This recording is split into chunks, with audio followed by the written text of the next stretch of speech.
Sore hari ini kita bisa hadir silaturahim pada sebuah acara wajib di HNI, dan wajibnya itu menjadi bagian penting dari cara kerja HNI merawat tugas dan tanggung jawab sejarahnya. Banyak hal penting yang tadi itu sudah disampaikan oleh Kepala Perkesban, oleh Presidium Majelis Daerah, oleh Ketua Umum Cabang, bahkan oleh Ketua Panitia tadi yang sangat utama puasa Senin Kamis tadi.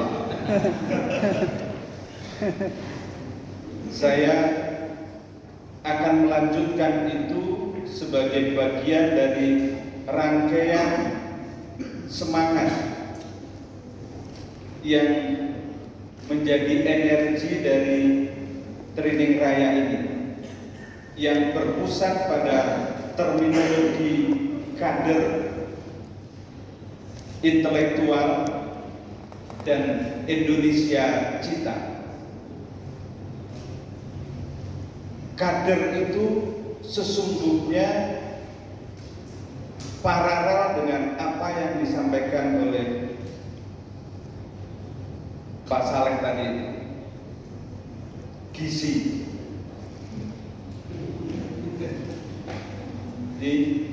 Ini sebetulnya MBG juga.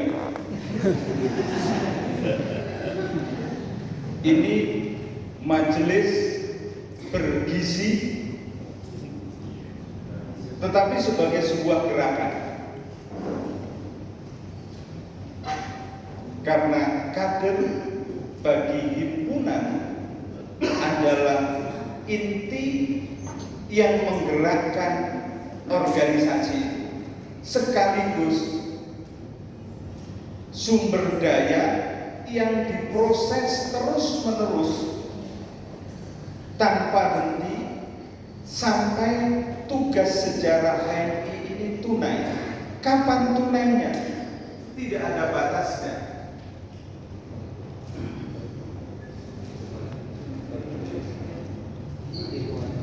Jadi serahkan, kasih deh.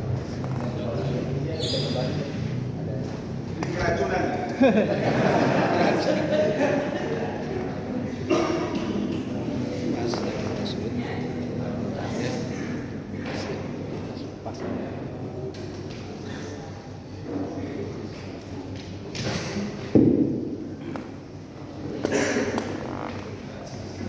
Jadi elemen bergizi dari sebuah organisasi adalah kader. Kader macam apa? Dalam tradisi himpunan adalah kader intelektual. Belakangan kemudian berkembang terminologi kader intelektual yang profesional. Karena terminologi profesional itu nyambung dengan apa yang kita sebut sebagai amal kemanusiaan, kerja-kerja kemanusiaan, atau amal soleh. Profesionalisme adalah perangkat atau cara kerja agar pikiran-pikiran, agar ideologi, agar komitmen, agar militansi bisa diterjemahkan menjadi kerja-kerja nyata. Perangkatnya adalah profesionalisme, tetapi basis utamanya adalah intelektual. Intelektual itu apa? Intelektual adalah orang-orang yang berpikir dan berani menerjemahkan dan memperjuangkan pikirannya. Pemikir belum tentu intelektual, tetapi intelektual pasti dia pemikir, karena intelektual orang yang mencintai gagasan, mengolah, memproses gagasan, meyakini gagasan itu, tetapi sekaligus punya keberanian dan kecakapan untuk memperjuangkannya. Itulah dalam terminologi sosial disebut sebagai komitmen intelektual. Karena pemikir bisa ada yang tidak punya komitmen intelektual. Dalam tradisi ilmu sosial sering disebut sebagai pengkhianat intelektual karena menjadikan ilmu, pikiran, dan gagasannya bukan sebagai sarana falsafah intelektualisme, tetapi sebagai sarana transaksi yang pragmatis. HMI adalah organisasi anak-anak muda yang belajar menempa, mendidik, mengkader, membina dirinya untuk punya modal intelektual sebagai pikiran sekaligus punya keberanian untuk memperjuangkannya. Ideologi, falsafah, nilai, pikiran, gagasan yang tidak diperjuangkan, maka pikiran dan gagasan itu hanya untuk pikiran dan gagasan. Tetapi intelektualisme itu mengajarkan pikiran yang disertai dengan komitmen dan keberanian yang tinggi untuk memperjuangkannya. Memperjuangkannya itu apa yang biasa kita sebut sebagai perubahan sosial atau transformasi. Transformasi menuju apa? Menuju Indonesia yang kita cita-citakan. Indonesia yang kita cita-citakan apa? Bisa kita baca kata per kata, kalimat per kalimat. Tetapi kalau kita saripatikan, Indonesia yang kita cita-citakan itu adalah negara yang kuat, negara yang kuat, bangsa yang maju, rakyat yang makmur, cerdas dan sejahtera. Jadi ada level negara, ada level bangsa, ada level rakyat. Bangsa tidak mungkin, negara tidak mungkin kuat, tidak mungkin kokoh kalau bangsanya tidak berkemajuan. Tidak mungkin ada bangsa yang maju kalau rakyatnya tidak terdidik, tidak cerdas, tidak makmur, sejahtera. Problem utama kita sampai 80 tahun 80 tahun ya Indonesia merdeka. 80 tahun Indonesia merdeka, kalau disaripatikan, problem strukturalnya adalah kemiskinan dan pengangguran. Kemiskinan, pengangguran yang itu kemudian menjadi tanda petik sawah bagi hadirnya ketimpangan sosial ekonomi. Itu problem strukturalnya. Problem kulturalnya adalah tingkat kecerdasan sosial bangsa kita relatif masih rendah. Mengapa? Karena tingkat pendidikan secara umum lebih banyak saudara-saudara kita yang belum menerima terpaan nilai-nilai pendidikan dibandingkan yang sudah menerima terpaan nilai-nilai pendidikan. Pendidikan itu makna terdalamnya adalah penyadaran dan pembentukan karakter.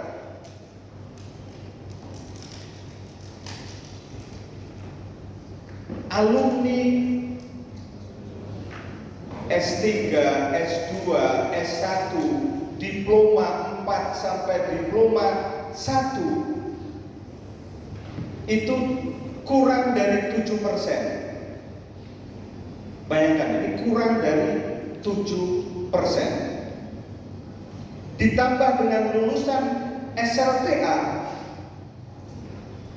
itu kurang lebih 27-28%. Kalau SLTA kita anggap sudah menerima terpaan pendidikan relatif cukup, apalagi pendidikan tinggi, berarti baru 28% rakyat Indonesia yang terpenuhi janji dari cita-cita mencerdaskan kehidupan bangsa. Artinya ada problem kultural yang tidak kalah akutnya dengan problem struktural. Apakah tidak ada kemajuan? Ada kemajuan. Jelas ada kemajuan. Dibandingkan sebelum kemerdekaan, awal kemerdekaan, pertengahan 60-an, 70-an, 80-an, pasca reformasi, ada kemajuan. Tetapi soalnya adalah kemajuannya berjalan lebih lambat dibandingkan dengan tantangan-tantangan baru yang muncul, masalah-masalah baru yang beranak pinak berdasarkan keadaan-keadaan baru juga itu. Itulah yang dihadapi oleh siapapun di negeri ini, pemerintah pusat, pemerintah daerah, organisasi-organisasi kemasyarakatan, organisasi-organisasi kepemudaan kemahasiswaan, kampus, sekolah-sekolah, semuanya menghadapi problem yang pada dasarnya dua hal pokok tadi itu. Di mana posisi himpunan? Adik-adik sekalian, HMI punya nilai khas yang kalau itu dijaga, dirawat, dipertahankan dan dikembangkan, maka HMI akan tetap relevan. Saya tadi menggarisbawahi apa yang disampaikan Bapak Kepala Babeswan. Relevan itu terminologi yang paling penting di dalam rangka menjaga eksistensi himpunan. Organisasi yang mengalami pelemahan relevansi, apalagi kehilangan relevansi, pasti akan mengalami degradasi peran dan fungsi. Apa yang mesti dijaga dan dirawat agar HMI tidak kehilangan atau tidak mengalami degradasi peran dan fungsi? Tentu pertama adalah intelektualitas. Intelektualitas itu adalah mata uang yang akan selalu relevan dibutuhkan, bukan saja di HMI, tetapi bagi dinamika kehidupan umat dan bangsa. Intelektualitas itu akan selalu diperlukan. Musim apapun, zaman apapun, keadaan apapun. Karena itu menjaga intelektualitas di HMI baik sebagai peristiwa-peristiwa pribadi yang intelektual maupun sebagai peristiwa institusi. Karena pribadi-pribadi itu kemudian melembagakannya di dalam tradisi organisasi, itu adalah tuntutan zaman. Itulah yang akan membuat HMI yang tidak punya bapak dan ibu, HMI itu tidak punya bapak dan ibu, tetapi sejauh bisa menjaga intelektualitas dalam wajah personal dan dalam wajah institusional, maka HMI akan punya orang tua yang abadi.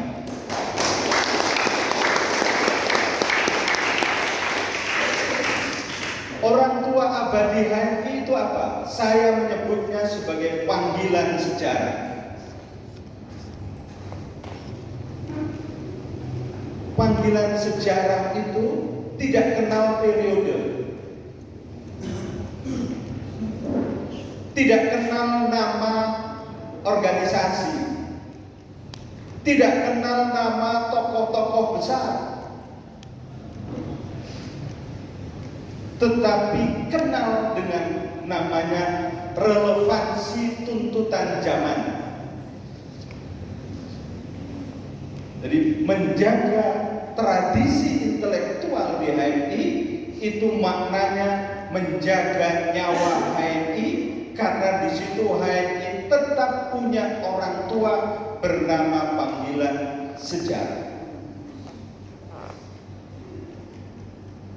LK2 adalah salah satu cara untuk menghidup-hidupkan tradisi intelektual itu. Karena LK2 itu bagian dari proses kaderisasi. Apa kaderisasi? Kaderisasi adalah upaya sistematis untuk memproses member menjadi kader. Member itu mewakili kuantitas, kader itu mewakili kualitas. Salah satu kualitasnya adalah kualitas intelektual. Tidak ada kader HMI, tidak ada kader HMI. Saya ambil tadi sebut yang otentik tadi itu. Tidak ada kader HMI yang otentik tanpa bekal intelektual yang cukup.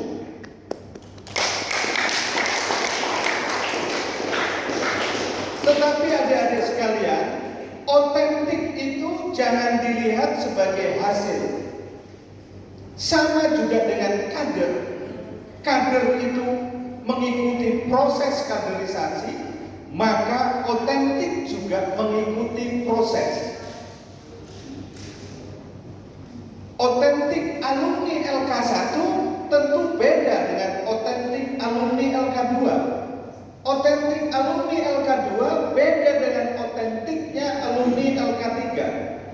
Otentik alumni LK3 beda dengan otentiknya alumni pasca ber-HMI.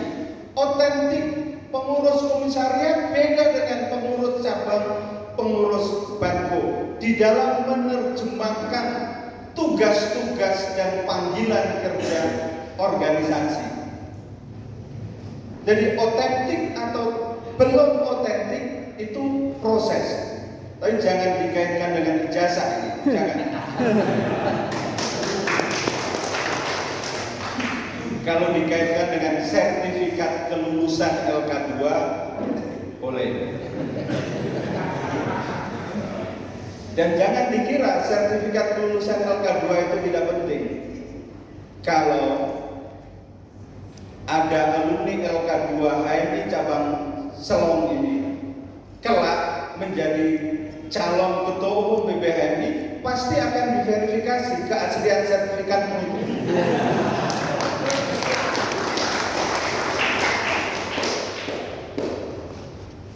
Jadi jangan main-main dengan otentisitas ini. Tapi otentisitas kader itu adalah proses. Nah, proses itulah yang menjadi salah satu nafas dari adik-adik sekalian ber-HMI. Keracunan lagi. Ini ada yang lain, ada yang lain.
sudah dikasih kode sama ketua panitia tadi. Puasa Senin Kamis itu sama dengan ini.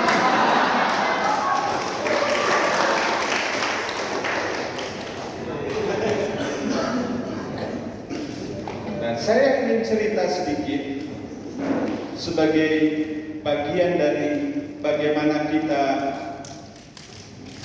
mengenal tradisi intelektual itu bekerja. Sebagai salah satu contoh saja, ini nanti nyambung dengan KPU.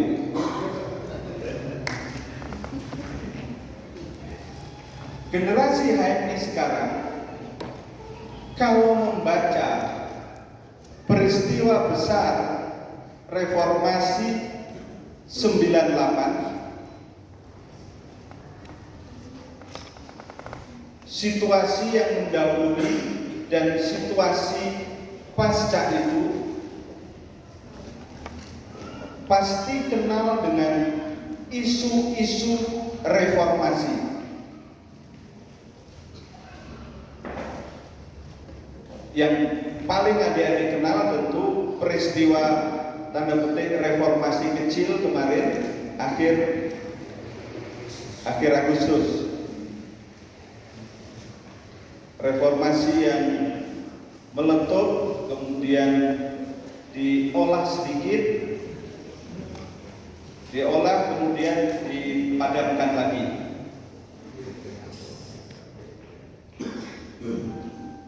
Itu agak panjang kalau mau diceritakan. Saya mau cerita yang lama saja. Akhir Orde Baru,